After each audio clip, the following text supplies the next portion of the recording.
वैष्णवी चल लवकर शाळेत. थांब, मला अंगण झाडू दे.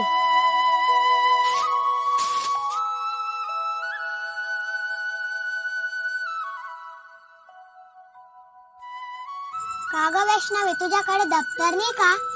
हे काय दप्तर? आणि युनिफॉर्म बी नाही.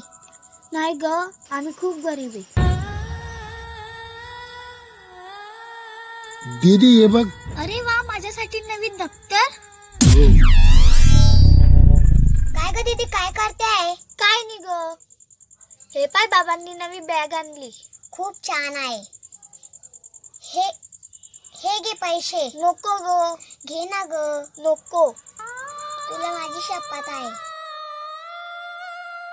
पैसे कुठून आणले? मी माझ्या भावाकडून मागितले. शाळेत गणपतीची वर्गणी पाहिजे. आणि तू माझी बेस्ट फ्रेंड आहे ना.